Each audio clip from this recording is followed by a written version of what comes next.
ये कहानी है उस वक्त की जब एल्गेसिया राज्य पर ड्रैग्स की सवारी करने वालों का राज था और उन्हें राइडर्स कहा जाता था। पर उन राइडर्स का मकसद था इस राज्य की हिफाजत करना। पर हजारों साल गुजर जाने के बाद उन्हीं में से गैल्बेटोरिक्स नाम के एक राइडर ने अपने ही लोगों को धोखा देकर एक खूनी जंग शुरू कर दी, जिसमें ना तो ड्रैग्स बचे और ना ही राइडर्स। और तब से इस जमीन पर गैल्बेटोरिक्स की ही हुकूमत है। पर इस भयानक लड़ाई के बाद बार्डन जाति के कुछ लोग आज भी जिंदा हैं, जो गैल्बेटोरिक्स के सामने झुकने की बजाय उसके अत्याचारों का सामना करने के लिए आज भी लड़ रहे हैं। तो ऐसे ही एक रात आर्या नाम के एक वार्डन योद्धा गैल्बेटोरिक्स से एक खास पत्थर को चुराकर उसके सिपाहियों से अपनी जान बचाकर भाग रही थी। तब गैल्बेटोरिक्स को आर्या की इस हरकत पर इतना गुस्सा आया कि उसने अपने शैतानी जादूगर दुर्ज को किसी भी कीमत पर उस पत्थर को वापस लाने का आदेश दे दिया। जिसके बाद दुर्ज ने कुछ सिपाहियों के साथ आर्या के दो साथियों को मार गिराया और आर्या को भी उसके घोड़े से नीचे गिरा दिया। उस वक्त आर्या ने दुर्ज से बचने की बहुत कोशिश की, मगर दुर्ज ने अपनी जादुई शक्तियों से आर्या को चारों ओर से आग में कैद करके कहा कि अगर तुम वो खास पत्थर मुझे दे दो तो मैं तुम्हें जिंदा छोड़ दूंगा। लेकिन आर्या ने दुर्ज को वो पत्थर देने से साफ मना कर दिया और अपनी जादुई शक्तियों से उस पत्थर को कहीं और भेज दिया। दुर्ज ने आर्या से उस पत्थर के बारे में पूछताछ भी की, लेकिन आर्या के कुछ न बताने पर वो आर्या को अपने साथ ले गया। इसी बीच एरागॉन नाम का एक लड़का हिरण का शिकार करने उसी जंगल में आया हुआ था और आर्या द्वारा कहीं और भेजा हुआ पत्थर अचानक एरागॉन के सामने प्रकट हो गया। एरागॉन ने भी आज से पहले ऐसा अनोखा पत्थर कभी नहीं देखा था, इसलिए उसने उस पत्थर को अपने पास ही रख लिया। अब इसके बाद एरागॉन एक मीट की दुकान पर मीट लेने चला गया, पर उस दुकान के मालिक ने एरागॉन से कहा कि तुम तो एक किसान के बेटे हो, इसलिए मीट खरीदना तुम्हारे बस की बात नहीं है। लेकिन एरागॉन ने मीट के बदले वो पत्थर उस आदमी को दिखाया, जिसे देखकर लग रहा था कि इस पत्थर की कीमत बहुत ज्यादा होगी। पर जैसे ही एरागॉन ने उसे बताया कि ये पत्थर उसे जंगल में शिकार करते वक्त मिला है, तो उस आदमी ने ये कहते हुए एरागॉन को वो पत्थर वापस कर दिया कि ये पत्थर राजा का है और मैं इसे तुमसे लेकर कोई मुसीबत मोल नहीं लेना चाहता। और इतना कहकर उसने एरागॉन को अपनी दुकान से बाहर निकाल दिया। एरागॉन जब उस दुकान से बाहर आया तो राजा के सिपाहियों ने गांव के ब्रॉम नाम के एक आदमी के पास कुछ मरे हुए परिंदे देखे, जिनका शिकार ब्रॉम नहीं किया था। लेकिन उन सिपाहियों का कहना था कि ब्रॉम ने उन परिंदों को कहीं से चुराया है और वो लोग उससे उसका शिकार छीनकर ले गए। ये सब होते हुए पास में खड़ा एरागॉन भी देख रहा था, पर फिलहाल वो ब्रॉम की कोई भी मदद नहीं कर पाया। खैर, अब एरागॉन गांव से अपने घर वापस लौट आया, जहां वो अपने मामा और उनके बेटे रोन के साथ रहता है। मगर घर आने के बाद रोन ने एरागॉन को बताया कि मैं अब बड़ा हो गया हूं, इसलिए राजा के सिपाही मुझे कभी भी पकड़कर ले जा सकते हैं, पर मैं राजा की फौज का हिस्सा नहीं बनना चाहता, इसलिए मैं यहां से कहीं दूर जा रहा हूं। तब रात में एरागॉन ने अपने मामा से भी इस बारे में बात की, जिस पर उसके मामा का कहना था कि रोरन को अपनी जिंदगी का फैसला करने का पूरा हक है। पर एरागॉन ने कहा कि मैं तो हमेशा आपके साथ ही रहूंगा। अब इसके अगले दिन रोन ने अपने पिता और एरागॉन को आखिरी गुड बाय बोला और वहां से चला गया। और रोन के जाने के बाद एरागॉन भी काफी उदास हो गया था। लेकिन रात होने पर एरागॉन ने देखा कि जंगल से उसे जो पत्थर मिला था वो पत्थर नहीं बल्कि एक ड्रैगन का अंडा था, जिसमें से एक ड्रैगन का बच्चा निकला और एरागॉन उसे देखकर बहुत खुश हुआ। मगर जैसे ही एरागॉन ने उस ड्रैगन को छुआ, वैसे ही गैल्बेटोरिक्स, ब्रॉम, आर्या और दुर्ज को भी पता चल गया था कि ड्रैगन जन्म ले चुका है। तब दुर्ज ने गैल्बेटोरिक्स के पास जाकर उससे कहा कि भले ही ड्रैगन जन्म ले चुका है, पर वो जिसके पास है वो बस एक मामूली लड़का है। जिस पर गैल्बेटोरिक्स ने कहा कि भले ही वो एक मामूली लड़का है, पर जब वार्डन जाति को इसके बारे में पता चलेगा तो वो मुझे चुनौती देने की कोशिश करेंगे, और मैं ऐसा बिल्कुल नहीं चाहता। इसलिए उसने दुर्ज से कहा कि तुम चाहे कुछ भी करो, पर ड्रैगन और वो लड़का वार्डन जाति तक कभी नहीं पहुंचना चाहिए। और दुर्ज ने ये सुनते ही अपने जादुई सिपाहियों को एरागॉन के पीछे लगा दिया। खैर, अब अगली सुबह जब एरागॉन नींद से जागा तो वो ड्रैगन उसके पास ही सोई हुई थी और एरागॉन के हाथ पर एक अजीब सा निशान भी बना हुआ था। पर फिलहाल एरागॉन ने उसे इग्नोर किया और ड्रैगन के साथ खेलने लगा, और बढ़ते वक्त के साथ उन दोनों में काफ़ी अच्छी दोस्ती भी हो गई। अब इस सब के बाद रात के वक्त जब एरागॉन गांव के एक छोटे से रेस्टोरेंट में खाना खाने गया तो वहां उसने ब्रॉम को कहते हुए सुना कि एक समय ऐसा भी था जब हमारी ज़मीन पूरी तरह से जुल्म और दहशत से आज़ाद थी, क्योंकि वो दौर ड्रैग्स और ड्रैगन राइडर्स का था। लेकिन फिर एक दिन उन्हीं में से गैल्बेटोरिक्स नाम का एक राइडर अपने ही साथियों को धोखे से खत्म करके इस देश का राजा बन गया। मगर एक दिन ड्रैगन राइडर्स का वो दौर फिर से आएगा और गैल्बेटोरिक्स को उसके किए की सज़ा ज़रूर मिलेगी। पर पास में खड़े गैल्बेटोरिक्स के सिपाहियों ने जब ब्रॉम को गैल्बेटोरिक्स की बुराई करते हुए सुना तो उन्होंने ब्रॉम को वहां से भगा दिया। खैर, अब इसके अगले दिन एरागॉन अपनी ड्रैगन को उड़ना सिखा रहा था और कुछ ही देर में वो ड्रैगन उड़ने भी लगी। लेकिन इसी दौरान एरागॉन के हाथ पर बना वो अजीब सा निशान जोर से चमका और हवा में उड़ती हुई वो ड्रैगन पल भर में ही काफ़ी ज़्यादा बड़ी हो गई, जिसके साथ ही अब ड्रैगन और एरागॉन एक दूसरे के मन की बात पढ़कर एक दूसरे से बात भी कर सकते थे। तब ड्रैगन ने एरागॉन को कहा कि ब्रॉम की बातें बिल्कुल सही हैं, क्योंकि ड्रैगन राइडर्स का वक्त आ चुका है। मेरा नाम सफीरा है और तुम मेरे राइडर हो। और ड्रैगन की ये बातें सुनकर एरागॉन के मन में ड्रैगन राइडर्स के बारे में और जानने की इच्छा जाग उठी। इसलिए रात के वक्त एरागॉन चुपके से ब्रॉम के घर में घुसकर वहां रखी एक किताब पढ़ने लगा, जिसमें ड्रैक्स के बारे में काफी कुछ लिखा हुआ था। पर इसी बीच वहां पर ब्रॉम आ गया और वो एरागॉन को अपने घर वापस जाने को कहने लगा, क्योंकि अगर गैल्बेटोरिक्स के सिपाहियों ने उनके मुंह से ड्रैगन के बारे में सुन लिया तो वो उन दोनों को मौत के घाट उतार देंगे। लेकिन एरागॉन जब ब्रॉम के घर से निकला तो उसने देखा कि गैल्बेटोरिक्स के सिपाही पूरे गांव में पूछताछ कर रहे थे। पर इसी बीच जब एरागॉन ने देखा कि उस मीट की दुकान वाले आदमी ने अपनी जान बचाने के लिए उन सिपाहियों को एरागॉन का नाम और उसके घर का पता भी बता दिया है, तो एरागॉन जल्दी से अपने घर की ओर भागा, क्योंकि इस वक्त घर पर उसके मामा बिल्कुल अकेले थे। लेकिन इसी बीच सफीरा एरागॉन को पकड़कर वहां से दूर ले जाने लगी, क्योंकि वो जानती थी कि वो सिपाही एरागॉन को मार देंगे। पर एरागॉन अपने मामा को छोड़कर कहीं नहीं जाना चाहता था, इसलिए वो सफीरा से उसे नीचे उतारने की जिद करने लगा और सफीरा ने उसे घास के एक ढेर पर फेंक दिया। पर एरागॉन जब नीचे आकर अपने घर में गया तब तक बहुत देर हो चुकी थी, क्योंकि तब तक दुर्ज के सिपाही एरागॉन के मामा को मार चुके थे, जिससे एरागॉन पूरी तरह से टूट गया था। एरागॉन को लग रहा था कि अगर सफीरा उसे वहां से नहीं ले जाती तो वो यहां पहले पहुंचकर अपने मामा की जान बचा सकता था। और इसी गुस्से में एरागॉन ने सफीरा को यह कहकर वहां से भेज दिया कि आज के बाद मुझे अपनी शक्ल कभी मत दिखाना। लेकिन सफीरा के जाने के कुछ ही देर बाद वहां ब्रोम आ गया, जिससे हाथापाई के दौरान ब्रोम ने एरागॉन के हाथ पर बने निशान को देखकर पूछा कि तुम्हारी ड्रैगन कहाँ है। तो एरागॉन ने कहा कि मैंने उसे भगा दिया है। एरागॉन इस वक्त अपने मामा का अंतिम संस्कार करना चाहता था, लेकिन ब्रोम ने उस पूरे घर को ही आग लगाकर उनका अंतिम संस्कार कर दिया और जल्दी से एरागॉन को एक घोड़े पर बिठाकर अपने साथ घने जंगल में ले आया। उस जंगल में आने के बाद ब्रोम ने एरागॉन को अपने ड्रैगन को बुलाने को कहा, पर एरागॉन उसे नहीं बुलाना चाहता था, क्योंकि एरागॉन को लगता था कि अगर सफीरा उसे वहां से नहीं ले जाती तो वो सिपाहियों से लड़कर अपने मामा को बचा लेता। और आसान शब्दों में कहूं तो एरागॉन सफीरा को ही अपने मामा की मौत की जिम्मेदार मान रहा था, इसलिए वो उसे नहीं बुलाना चाहता था। मगर ब्रोम ने उससे कहा कि दुर्ज के पास कई शैतानी ताकतें हैं और राजा ने दुर्ज को तुम्हें मारने का ही काम सौंपा है, इसलिए जितना हो सके तुम उससे दूर रहना, क्योंकि तुम वार्डन्स जाति की आखिरी उम्मीद हो। सिर्फ वार्डन ही हैं जो गैल्बेटोर का सामना करने की हिम्मत रखते हैं और बोर पहाड़ियों के पीछे उनका किला है। लेकिन जब एरागॉन ने ब्रोम से पूछा कि आप ये सब कैसे जानते हो, तो ब्रोम ने फिलहाल उसे इस बारे में कुछ भी नहीं बताया और उसे जल्दी से अपनी ड्रैगन को बुलाने को कहा। तब ब्रोम के कहने पर एरागॉन ने जैसे ही अपने मन की आवाज से सफीरा को पुकारा तो उसकी एक पुकार से सफीरा पल भर में वहां पहुंच गई। सफीरा ने जब वहां ब्रोम को देखा तो पहले तो उसे ब्रोम पर शक हो रहा था, पर जब ब्रोम ने उसकी परख करके उसकी तारीफ की तो सफीरा को भी उस पर यकीन हो गया। लेकिन इस सब के बावजूद एरागॉन अब भी सफीरा की सवारी नहीं करना चाहता था, क्योंकि उसने ऐसा बिल्कुल भी नहीं चाहा था। तब ब्रोम ने उसे समझाया कि दुर्ज और उसके राजा को हराने के लिए वार्डेंस को तुम्हारी जरूरत है, क्योंकि एक ड्रैगन तभी जन्म लेती है जब उसे अपने राइडर के होने का एहसास होता है। और अब जब तुम सफीरा को मिल गए हो, इसलिए तुम्हारी ही खिदमत करेगी, इसलिए इसकी जान को खतरा है। और दुर्ज के पास सफीरा को खत्म करने का सबसे आसान तरीका है तुम्हें खत्म करना, क्योंकि अगर ड्रैगन मर भी जाए तो उसका राइडर जिंदा रहता है, पर अगर राइडर मर जाए तो उसका ड्रैगन भी मर जाता है। इसके साथ ही ब्रोम ने एरागॉन को बताया कि दुर्ज जरूर अपने सिपाहियों को हमारे पीछे भेजेगा, इसलिए वो एरागॉन को वार्डन्स के गुप्त ठिकाने तक ले जा रहा था, जहां पहुंचने में उन्हें 5 दिन लगने वाले थे। जिसके लिए ब्रोम के कहने पर एरागॉन ने सफीरा को दुर्ज के सिपाहियों पर नजर रखने के लिए भेज दिया और एरागॉन खुद ब्रोम के साथ अपने आगे के सफर पर निकल पड़ा। अब एक दिन अपने सफर के दौरान ब्रोम और एरागॉन ने दुर्ज के सिपाहियों को देखा, जो गांव के लोगों पर जुल्म ढा रहे थे, जिन्हें देखकर एरागॉन ने ब्रोम से कहा कि हमें उन मासूम लोगों की मदद करनी चाहिए। पर ब्रोम ने कहा कि तुम अभी इसके लिए बिल्कुल भी तैयार नहीं हो। मगर ब्रोम की ये बात सुनकर एरागॉन ने गुस्से में आकर कहा कि मैंने अपने भाई के साथ लड़ने की कला सीखी है, इसलिए तुम मुझे कम मत समझो। लेकिन जब ब्रोम ने एक लकड़ी की मदद से एरागॉन को उसका सामना करने को कहा तो एरागॉन पल भर में ही हार गया। इसलिए ब्रोम ने उसे एक बार फिर समझाया कि तुम अभी इस सब के लिए तैयार नहीं हो। खैर, अब शाम के वक्त वो लोग जंगल में ही एक जगह पर आराम करने के लिए रुक गए, क्योंकि अंधेरे में जंगल पार करना बहुत खतरनाक था।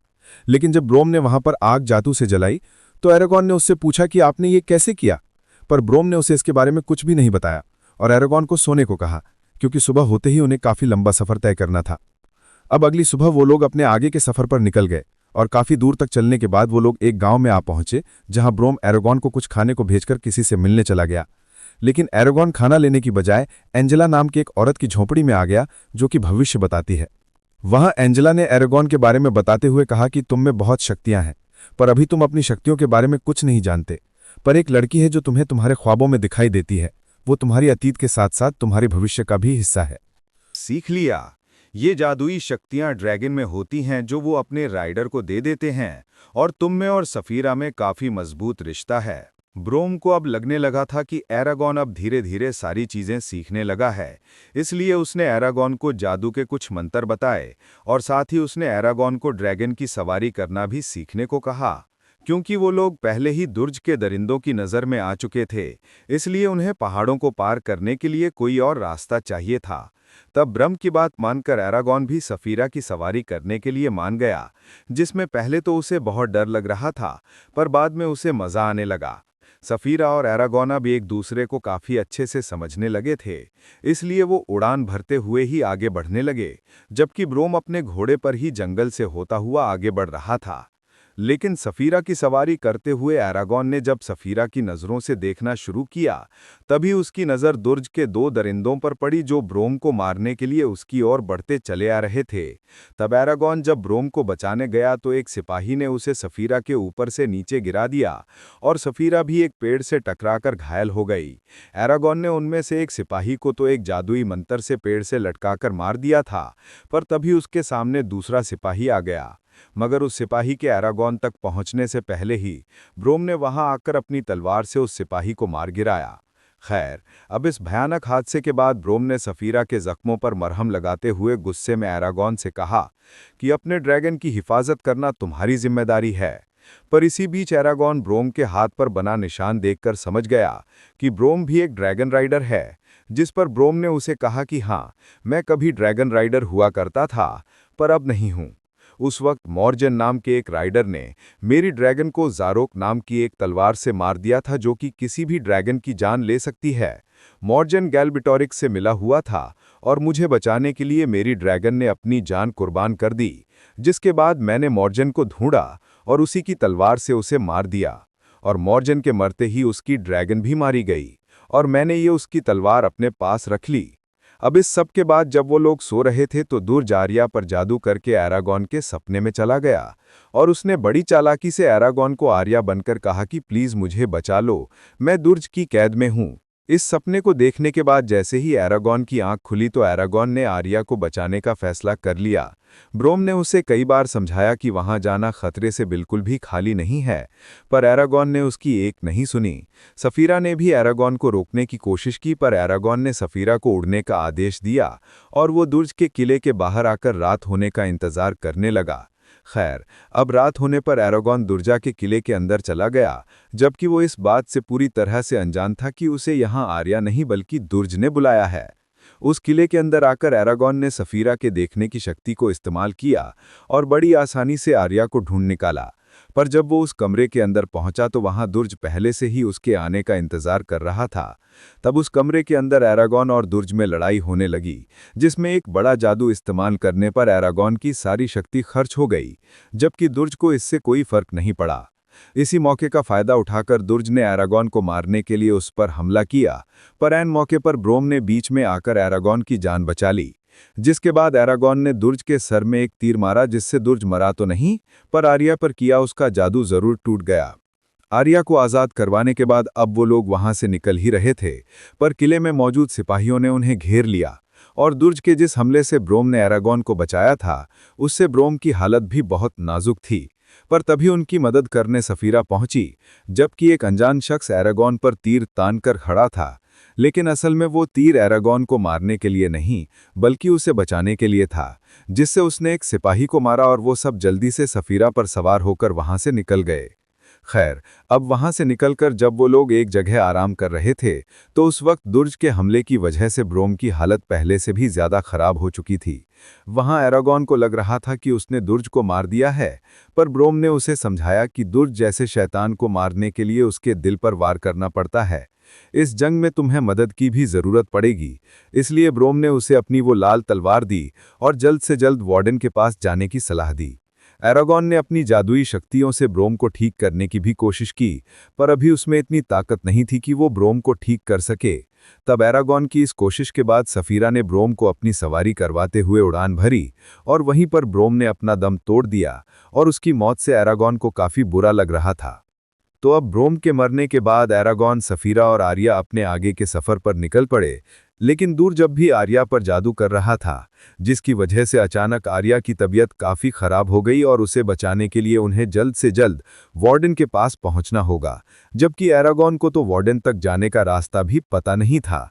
तब आर्या ने अपने जादू से एरागॉन को वार्डन की एक छोटी सी झलक दिखाई और इसी बीच सफीरा उस लड़के को पकड़कर ले आई जिसने दुर्ज के किले में एरागॉन की मदद की थी और वो लड़का उन लोगों का पीछा कर रहा था। उस लड़के ने बताया कि मेरा नाम मुर्ताग है और वार्डन तक जाने में मैं तुम्हारी मदद कर सकता हूँ, क्योंकि जब मैं छोटा था तो राजा के बेरहम सिपाहियों ने मेरे परिवार की हत्या कर दी थी और मैं भी उससे अपने परिवार की मौत का बदला लेना चाहता हूँ। तब एरागॉन ने आर्या को सफीरा पर बिठाकर वहां से भेज दिया और खुद मुर्दाग के साथ उस झरने के पास पहुंच गया जिसकी झलक उसे आर्या ने दिखाई थी। पर इसी बीच वहां पर दुर्जा का एक सिपाही पहुंच गया, मगर वक्त रहते ही मुर्दाग ने उसे मार गिराया। खैर, अब इस सब के बाद वो दोनों उस झरने के पानी से होते हुए वार्डन के योद्धाओं के पास पहुंच गए। वो वार्डन के योद्धा एरागॉन और मुर्ताग को अपने सरदार अजीहाद के पास ले गए, जिसने एरागॉन से उसके ड्रैगन राइडर होने का सबूत मांगा। पर जैसे ही एरागॉन के बुलाने पर सफीरा वहां आई तो उन्हें यकीन हो गया कि एरागॉन एक ड्रैगन राइडर ही था। तब एरागॉन ने उन्हें आर्या की जान बचाने को कहा, क्योंकि दुर्जा के जादू की वजह से आर्या की हालत बहुत ज्यादा खराब हो चुकी थी। दूसरी ओर गैल्बेटोरिक्स ने दुर्जा को बताया कि हमारे कुछ सैनिक एरागॉन का पीछा करते हुए वार्डन तक पहुंच चुके हैं, इसलिए तुम वहां फौज लेकर जाओ और एरागॉन के साथ साथ सब वार्डन्स को भी मौत के घाट उतार दो। वहीं धीरे धीरे राजा के सैनिक वार्डन योद्धाओं को मारकर अंदर आने लगे। इस बात की खबर जब अजीहाद को मिली तो उसने एरागॉन से पूछा कि क्या तुम इस लड़ाई में हमारा साथ दोगे, और एरागॉन ने इसका जवाब हाँ में दिया।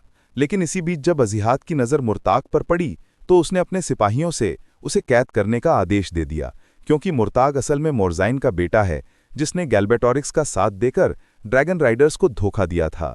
जिस पर मुर्ताग ने कहा कि मैं भी अपने पिता के गद्दार होने की वजह से उनसे उतनी ही नफरत करता हूं जितनी आप लोग करते हो। पर इसके बावजूद अजीहाद ने उसे कैद करवा दिया।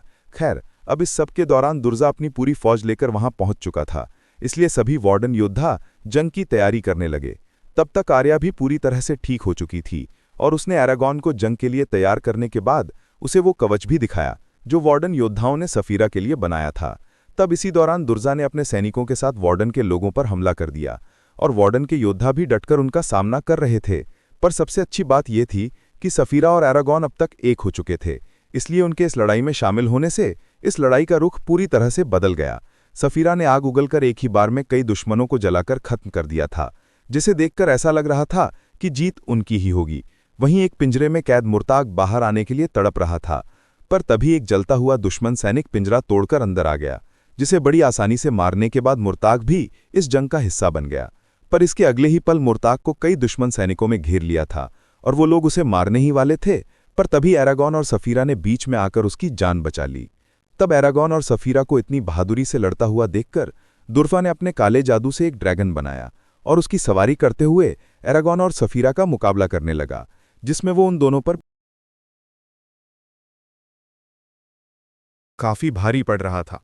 और एक वक्त तो ऐसा आया जब दुर्ज का ड्रैगन सफीरा को गला दबोच लिया, लेकिन एरागॉन ने बड़ी बहादुरी से दुर्ज के ड्रैगन पर अपनी लाल तलवार से हमला किया और सफीरा भी उस ड्रैगन पर आग उगलकर उसके चंगुल से आजाद हो गई। पर इस हादसे में सफीरा बुरी तरह से घायल हो चुकी थी, जिससे सफीरा की नजर भी अब धुंधली पड़ने लगी थी। इसलिए एरागॉन समझ चुका था कि उसे जितना जल्दी हो सके इस लड़ाई को खत्म करना होगा। तब सफीरा ने अपनी पूंछ की मदद से एरागॉन को बड़ी तेजी से दुर्ज के ऊपर फेंक दिया और एरागॉन ने ब्रोम की दी हुई तलवार दुर्ज के सीने में घुसाकर उसका खेल हमेशा के लिए खत्म कर दिया। दुर्ज को मारने के बाद एरागॉन नीचे गिरने ही वाला था, पर सफीरा ने उसे हवा में ही पकड़ लिया। मगर इस जंग में सफीरा काफी जख्मी हो चुकी थी, जिसकी वजह से अब वो उड़ भी नहीं पा रही थी और वो एरागॉन को लेकर जमीन पर आ गिरी। इस हादसे में एरागॉन की जान तो बच गई थी, जबकि सफीरा इस वक्त मरने की कगार पर थी, जिसे देखकर एरागॉन को बहुत बुरा लग रहा था। तब सफीरा को बचाने के लिए एरागॉन ने अपने जादू का इतना ज्यादा इस्तेमाल किया कि वो बेहोश हो गया, पर इसके बावजूद उन लोगों ने इस जंग को जीत लिया था। खैर, अब इस सब के बाद जब एरागॉन की आंख खुली तो उसके सामने मुर्ताग बैठा था, जिसके अगले ही पल वहां पर सफीरा भी आ गई, क्योंकि एरागॉन उसकी जान बचाने में कामयाब हो गया था। और एरागॉन भी सफीरा को सही सलामत देखकर बहुत खुश था। पर इसके बाद जब एरागॉन ने मोर्ताग से आर्या के बारे में पूछा, तो मोर्ताग ने उसे बताया कि आर्या एलिसमेरा जा रही है। इसलिए एरागॉन अगले ही पल आर्या के पास जा पहुंचा, क्योंकि आर्या ने जाने से पहले एरागॉन को अलविदा नहीं कहा था। तब आर्या ने एरागॉन से कहा कि गैल्बटोरिक्स अपने इस हार का बदला जरूर लेगा, इसलिए मुझे अपने लोगों के पास एलिसमेरा लौटना होगा और तुम्हें भी यहाँ रहकर तैयारी करनी होगी। और इस आखिरी बातचीत के बाद वो दोनों अपने अपने रास्ते पर निकल पड़े, और इसी के साथ ये कहानी भी यहीं पर खत्म हो जाती है। तो वीडियो पसंद आई हो तो वीडियो को लाइक जरूर करना, और अगर तुम इस चैनल पर नए हो तो जल्दी से इस चैनल को सब्सक्राइब कर लो, क्योंकि मैं अक्सर इस चैनल पर ऐसी इंटरेस्टिंग वीडियोस लाता रहता हूँ। तो चलो फिर मैं अब आपसे मिलूंगा ऐसी ही एक और इंटरेस्टिंग वीडियो के साथ, और तब तक के लिए टाटा और गुड बाय। काफी भारी पड़ रहा था, और एक वक्त तो ऐसा आया जब दुर्ज का ड्रैगन सफीरा को गला दबोच लिया, लेकिन एरागॉन ने बड़ी बहादुरी से दुर्ज के ड्रैगन पर अपनी लाल तलवार से हमला किया, और सफीरा भी उस ड्रैगन पर आग उगलकर उसके चंगुल से आजाद हो गई।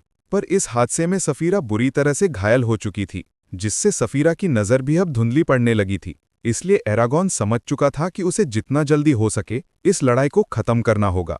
तब सफीरा ने अपनी पूंछ की मदद से एरागॉन को बड़ी तेजी से दुर्ज के ऊपर फेंक दिया, और एरागॉन ने ब्रोम की दी हुई तलवार दुर्ज के सीने में घुसाकर उसका खेल हमेशा के लिए खत्म कर दिया। दुर्ज को मारने के बाद एरागॉन नीचे गिरने ही वाला था, पर सफीरा ने उसे हवा में ही पकड़ लिया। मगर इस जंग में सफीरा काफी जख्मी हो चुकी थी, जिसकी वजह से अब वो उड़ भी नहीं पा रही थी, और वो एरागॉन को लेकर जमीन पर आ गिरी। इस हादसे में एरागॉन की जान तो बच गई थी, जबकि सफीरा इस वक्त मरने की कगार पर थी, जिसे देखकर एरागॉन को बहुत बुरा लग रहा था। तब सफीरा को बचाने के लिए एरागॉन ने अपने जादू का इतना ज्यादा इस्तेमाल किया कि वो बेहोश हो गया, पर इसके बावजूद उन लोगों ने इस जंग को जीत लिया था। खैर, अब इस सब के बाद जब एरागॉन की आंख खुली तो उसके सामने मोर्ताग बैठा था, जिसके अगले ही पल वहां पर सफीरा भी आ गई, क्योंकि एरागॉन उसकी जान बचाने में कामयाब हो गया था। और एरागॉन भी सफीरा को सही सलामत देखकर बहुत खुश था।